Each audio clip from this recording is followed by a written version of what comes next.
After the corrupt bullshit that happened to Schapelle Corby, I know what Schapelle has in common with the Pope. We have secretly solved a lot of cases over the years.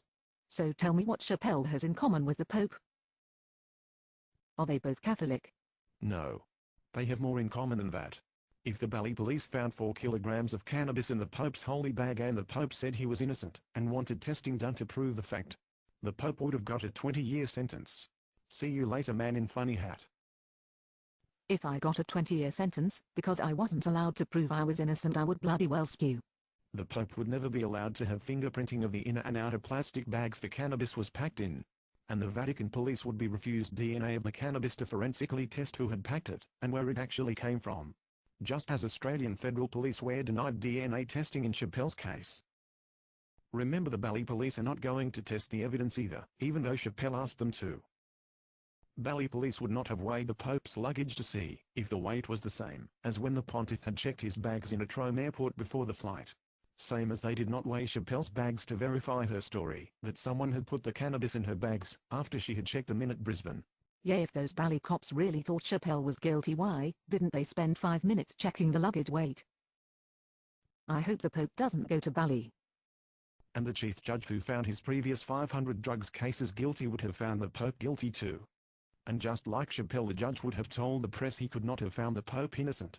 Because then people would say the judges took bribes. Yes. When I read that quote from the judge, it made me want to puke. No CCTV allowed to be used as evidence by the defense either for the Holy See. Inexplicably, video footage cannot be found from any of the airports. Poor Holy See. Then Bali police would have burned the evidence before God's emissary on earth's judicial appeals had even finished. Burned the evidence at the stake like it was the Bali Inquisition. You're getting the idea now. Also, Bali police would approach those close to the Pope and say, give us money and we will make the cannabis disappear. Same as they did with Corby. Corrupt pack of bastards need a good spanking.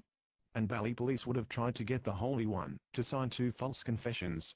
And would have planted drugs on him at Polder police station in front of witnesses, like they did with Schapelle. Oh yes. That little plastic bag of white powder and pills that came from the police evidence cabinet. Those utter bastards. Poor Pope. I mean poor Schapelle. Well, that is what the Pope has in common with Schapelle.